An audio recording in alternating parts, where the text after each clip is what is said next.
Mutual Broadcasting System, in cooperation with Family Theater Incorporated, presents Top Man, starring William Gargan. Dennis Morgan is your host.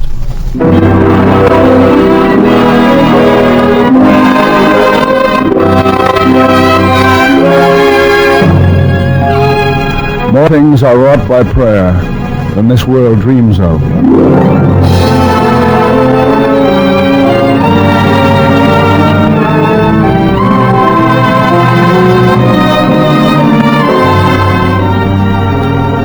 Did you ever happen to be jingling some coins in your hand and get to examining the dimes and quarters and pennies? You'll see on every coin these words, "In God we trust." Oh, I guess it's something that everybody knows about, but it makes me realize that every time we exchange a coin, we are offering a silent act of faith in God. It makes me realize that on all our coinage there is inscribed the same conviction that we in Hollywood want to express through Family Theater. It's a conviction so many of us share, an understanding that the simple, direct appeal of prayer to God can bring hope and happiness and God's wonderful help to us and to our families. And we need trust in God and faith in one another if we are to have a peaceful world, a prosperous nation, and happy homes. You know, a world of happy homes would go a long way to a peaceful world. And here's a thought for a happy home. Pray together as a family. Yes, pray together tonight and every night, because family prayer will help keep your family together and happy. And you'll find this true for every race and creed, for every country and home. A family that prays together stays together.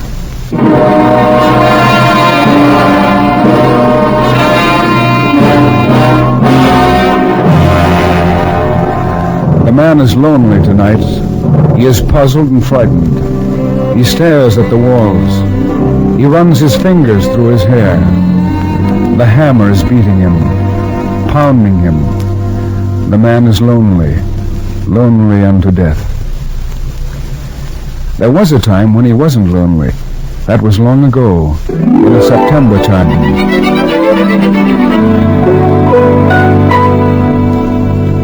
You got your trunk packed, Tommy? Yep, all except the shirts, Dad. It's gonna be a squeeze. Oh, you got enough in that trunk to last you straight through high school and college. Hello? Mr. Ainsley? Yes. Oh, this is Carberry. I'd like to go over those blueprints with you again. We got some tricky specifications for this job, and I'd like to feel certain that you understand. Carberry, I've studied those blueprints. What's worrying you? Oh, I'm not exactly worrying. You see, it's most important that we... I understand perfectly, Carberry. You're the architect. This is your first job. You don't want anything to go wrong, is that it? Well, yes, in a way. All right. Now go to sleep like a good little architect and have pleasant dreams. We have enough neurotic engineers in the world without adding you to the list. And listen. Yes? When Edward Ainsley contracts to do a job for you, Ainsley looks after all the specifications. Well, I have complete trust in you, Ainsley. You understand that. Thanks, Carberry. Good night. Well, there you are, Tommy. Someday I hope you'll do that. Do what, then? What Carberry just did. Someday I hope you'll draw up your own blueprints and worry about them. Oh. Architects have a habit of getting into contractors' hair, but I like it. I won't worry about blueprints, Dad. Not if I have you for my contractor. Oh, wouldn't that be something, Tommy? I can see it already. Thomas Ainsley, architect. Edward Ainsley, contractor. What'll your first job be, a skyscraper or an auditorium? Oh, just a little house, Dad. Only a little one? A house with a lot of windows and a red tile roof. Go ahead. What else? Well, there'll be a lawn around it with flowers. And I'd like to have it on a hill, Dad. On a small kind of a hill. Tommy, I hope and pray that you'll do that someday. Sit down, Tommy, over there. I wanted to talk to you, and tomorrow you'll be off to boarding school. You're growing up, Tommy. You don't remember your mother. She was like you, her eyes, her mouth. I can see her in you in so many ways. I told you that your mother died when you were 2 years old. Yes, she died, all right. Poverty killed her. Poverty, neglect, and... Well, you see, Tommy, we weren't always comfortable. There were days long ago when I didn't know where my next penny was coming from. We lived on hopes, dreams, your mother and I. She died of consumption in a public ward, still dreaming of a house on a hill, the kind of house you just talked about. I want to put that kind of house on a hill for her, your mother. It'll be your house, Tommy. You draw the blueprints and I'll take the contract. Maybe someday you'll have a wife and kids of your own and all the things we never had, your mother and I. It'll be your house on a hill. You understand, son? Yes, Dad. I don't want you to fail me. I won't. Study hard. Work hard. Whatever you do, remember, I want you to be top man. Thomas Ainsley, first year, Algebra 92, French 94, English 93, History 96. Head of the class. Oh, I'm proud of you, Tommy. I'll go back there this year and do it again. Thomas Ainsley, second year, General Average 95, Head of the class.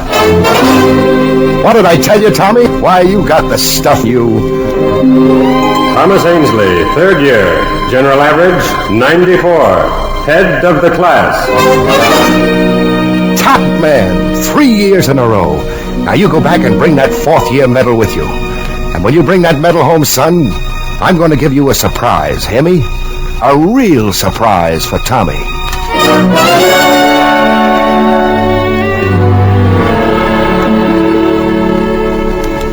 What are you worrying about, Ainsley? Oh, final exams. Ah, heck, you'll bowl them over. The headmaster says you're a whiz. Yeah, sure, a whiz. Of course, the trouble with getting on the honor roll is it takes too much out of you. Now, take me. I don't believe in killing myself. 100 years from now, Caesar will still be dividing all Gaul into 3 equal parts. But where will it get you? Where will you and I be? That trigonometry's got me worried, too. Your father's got you worried. That's your trouble, Ainsley.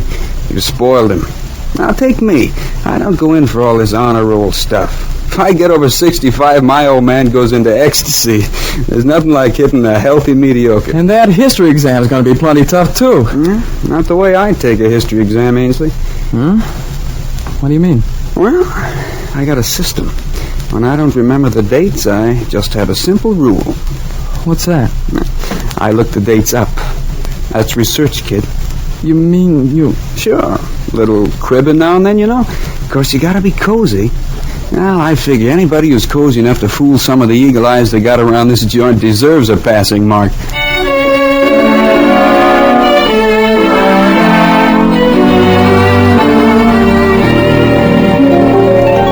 You have a half hour left in which to complete your examinations, gentlemen. When you have finished, write your name on the top left-hand corner of the... just a minute. You, sir, Mr. Ainsley. Yes, Mr. Beamer. What's that you're holding in your hand? It's a slip of paper, sir. Bring it up here. I'll take that slip of paper, Ainsley. Dates. History dates. You realize what this means, Ainsley? Yes, sir. Well, turn in your examination paper. Report to the headmaster's office. Yes, sir.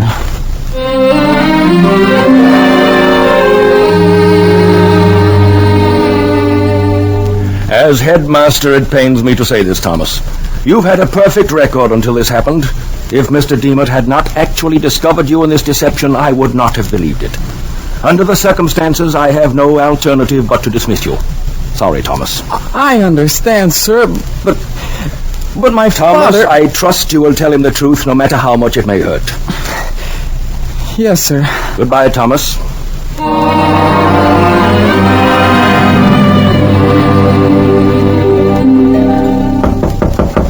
Are you in your room, Tommy? Are you home, Tommy? Yes, Dad? Why, this is a surprise. You didn't let me know. I thought graduation was on the 25th. Open the door, son.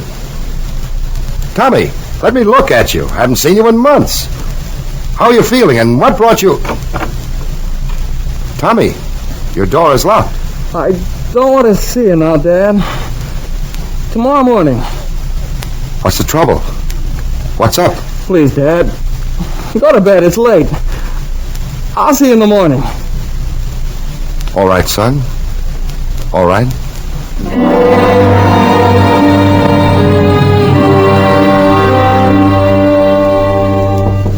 Tommy. Tommy, can you hear me? I can't sleep. 2 o'clock in the morning and I can't get a wink. Tommy, are you awake? Open the door, please. You've got me worried, son. I want to talk to you. Do you hear me, Tommy? I hear you. You're crying, Tommy. What's the matter? Speak. Say something. Don't you trust me? Why, you're my top man, kid. And if there's anything I can do, there's nothing I wouldn't do for you, Tommy. And you don't have to be afraid of me, do you? Do you, Tommy? Did I ever do anything to hurt you? No. No, Dad. You've never hurt me. That's it. Turn the key and come out here, son. Tommy, you're pale. Sick. Dad. Pop!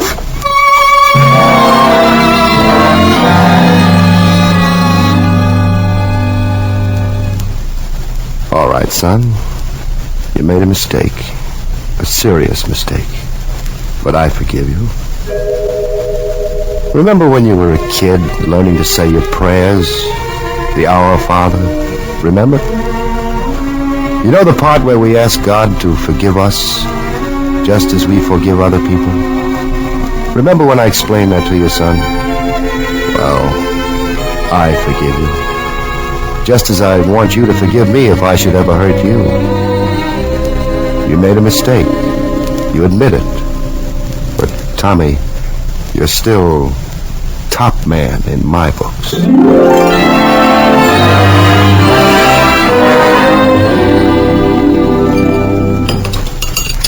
Another cup of coffee, Tommy? Not for me. Feeling better this morning? Much better, Dad. I told you I had a surprise for you. How old are you now? 17? Mm-hmm. Still feel like drawing up those blueprints for that dream house of yours? The one on the hill? Yeah. You really want me to be an architect, Dad? I do. And you're willing to give me another chance? Tommy, I'd be willing to give you 100 chances if I could bank on the day when you'll come around to me with your own blueprint. Okay, Dad.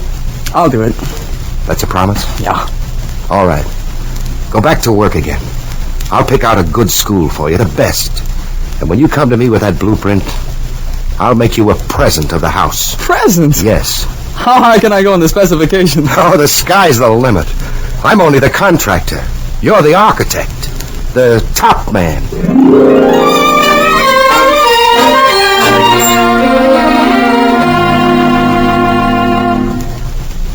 Well, how are you getting along, Ainsley?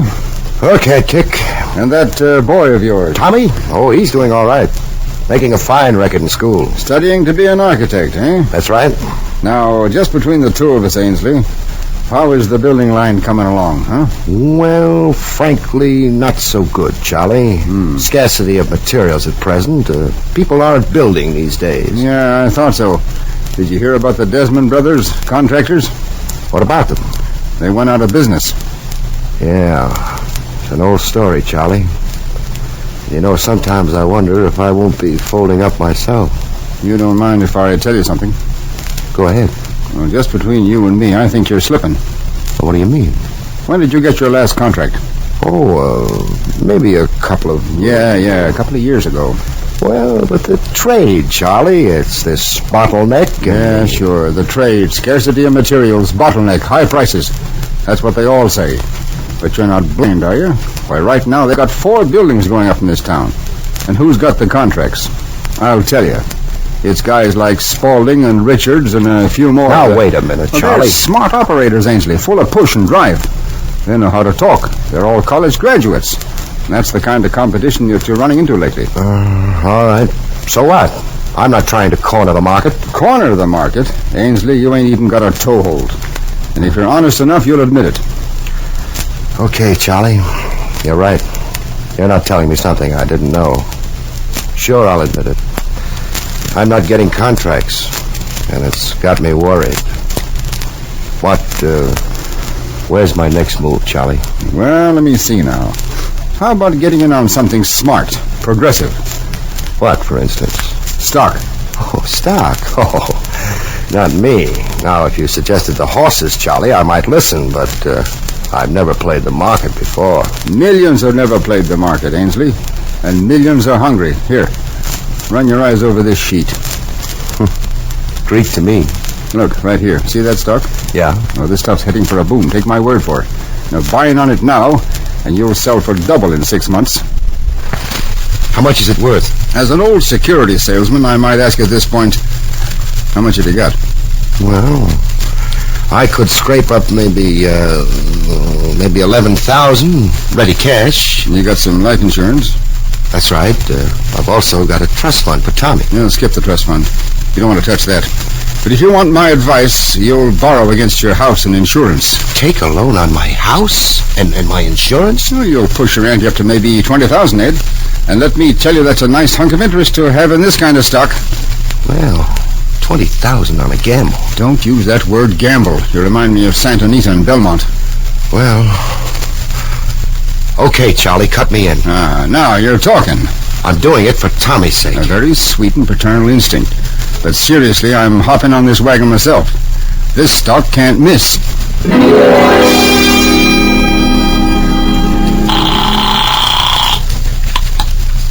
Yes? Charlie? Yeah. What's this I hear about that stock? I'm sorry, Edge is going down. It's one of those things. But you said that this stock was... Easy, Ainsley. I've been hit just as hard as you have. I'm ruined. The bank is already calling me on those loans I drew against my house and my insurance. I'll lose my home. Got any ready cash? Nothing but Tommy's trust fund. I can't dig into that. Listen. Yeah? What? Ask the bank for a 30-day extension on that loan. You hear me? I hear you. And after that, what? After that, well, just hang on. Hang on to what? The stock has dropped to less than half of what I bought it for, and it's still going down. Well, what do you want me to do? It was a gamble, Ed. Yeah, Charlie, a gamble. And it's going to have a funny payoff.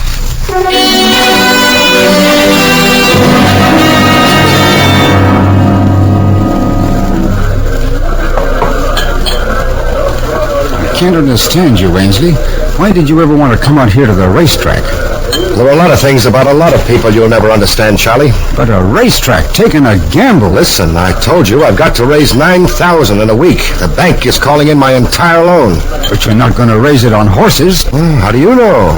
When you got me interested in that stock, it was a gamble, wasn't it? Well, sure, but your chances out here... All right, this is a gamble, too, and I'll take my chances out here. Okay, it's your party. But if I were you, I'd be awfully careful. At this stage of the game, I can't afford to be careful. And don't forget, it's Tommy's money you're juggling. It's his trust fund. I don't need to tell you that you've got obligations. Yeah, I know it, but with the bugle blowing right now, it's kind of hard to keep track of your obligations.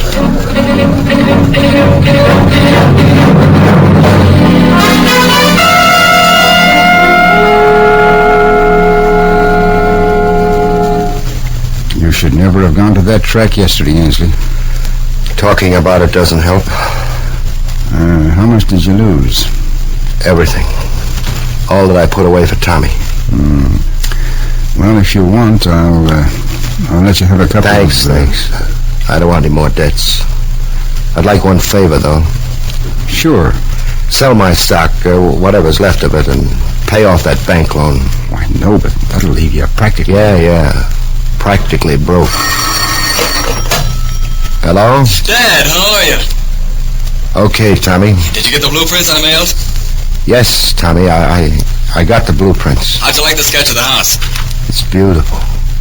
Beautiful house. All in all, I figured it should run about 10,000.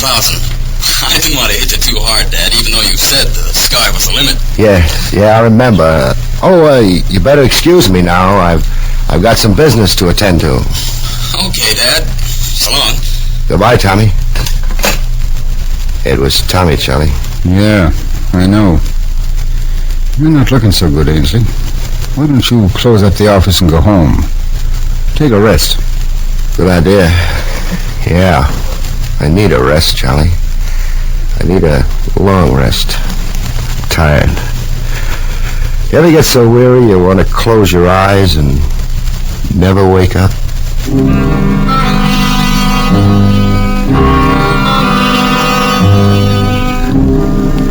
So the man is lonely tonight. He is puzzled and frightened. He stares at the walls. He runs fingers through his hair. The hammer is beating him, pounding him. The man is lonely. Lonely unto death. Oh, my God. Forgive me. Forgive me. These are the words of a penitent. I didn't know what I was doing. Words of remorse. And Tommy, son, forgive me. For I have loved you, Tommy. Paternal affection. And yet I know that you can never forgive me. Words of despair. Despair. Despair is the hammer, the deadliest of all the hammers, and already it is beating the flesh and spirit of the man. Money. It's the rotten money I lost, kid. Money I put aside for you. Money, cash, currency. The clinking quarter that buys a loaf of bread and gets change. I wanted you to have security, Tommy. Security. A word, an idea. A state of social well-being. Synonymous with property, a home, something in the bank. It's gone now. Lost. Oh, Tommy, forgive me. I didn't mean... Well, it's all right. It's over. Finished. Where is somebody? Where is everybody? Oh, it's awful quiet. You get lonesome in a room. I'll go mad. I'm losing my mind. I can hear it in my mind, thinking, pounding in the quiet. It keeps pounding. Oh, God, hear me. What am I thinking about? Got to forgive me. But there's no forgiveness. So I can't help it. I've got to do it. I've got to do it, Tommy. Despair. The deadliest of all the hammers is pounding a pulse of doom in his blood and brain. Is driving him slowly out of his chair, across the room. Edward Ainsley lifts the gun from the drawer.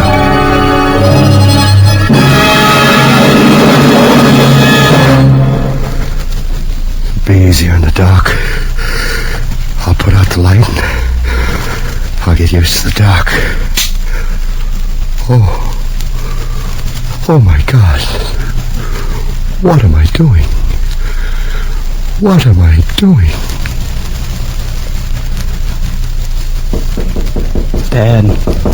Dad, you just turned out the light. You're not asleep yet, are you? Dad? You can't be asleep yet. I got a phone call from a friend of yours, Charlie. Are you listening, Dad? He said you were worrying. Told me to come and see you.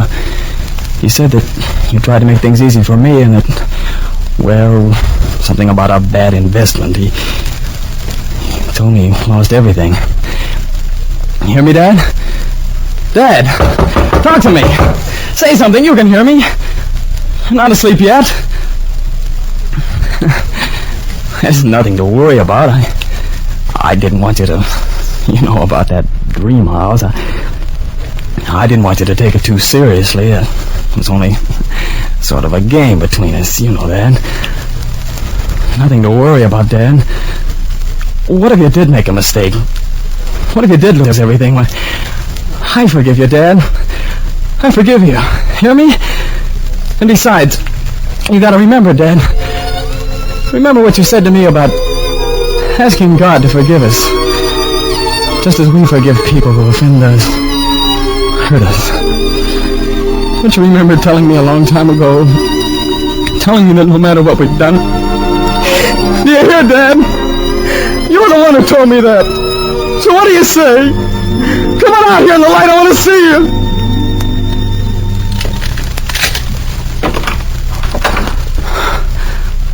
Oh, Dad. Everything's okay. Tommy, son. It's all right. You don't have to say anything. Yes, I do. I do have to say something.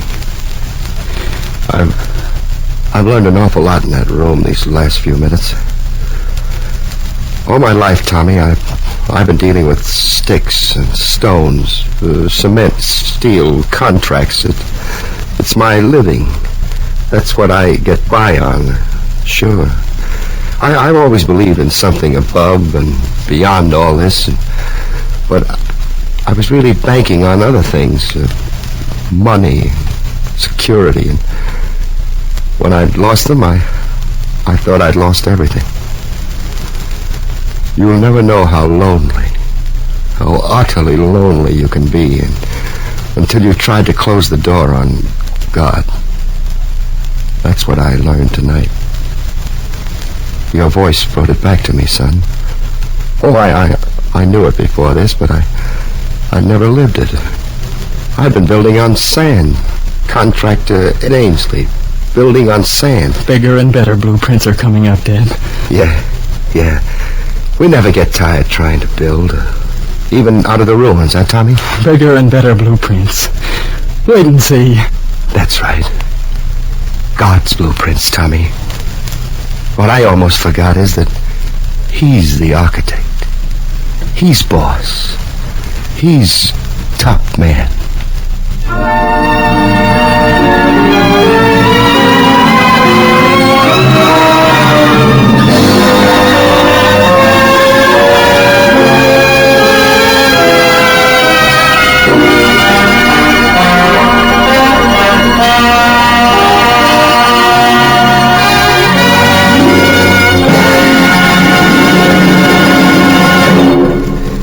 You have just heard William Gargan as Ainsley in Top Man. Family Theater is presented every week as a tribute to family life in the hope that in your home there will be faith and understanding, yes, and forgiveness, in the hope that all the members of your family will be close together in affection and love. Pray for one another and with one another. Pray together as a family, because a family that prays together stays together.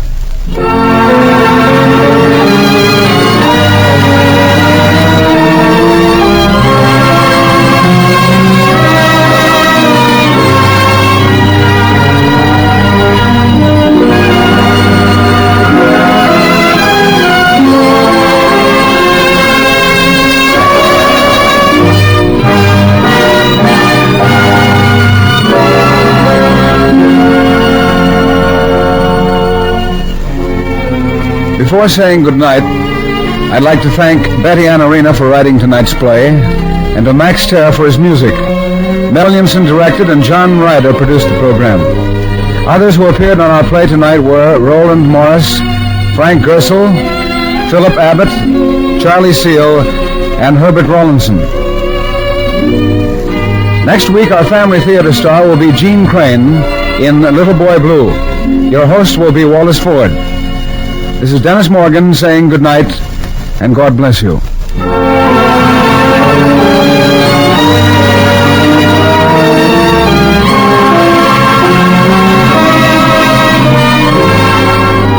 This series of the Family Theater broadcast is made possible by the thousands of you who felt the need for this kind of program, by the Mutual Broadcasting System, which has responded to this need, and by the actors and technicians in the motion picture and radio industries.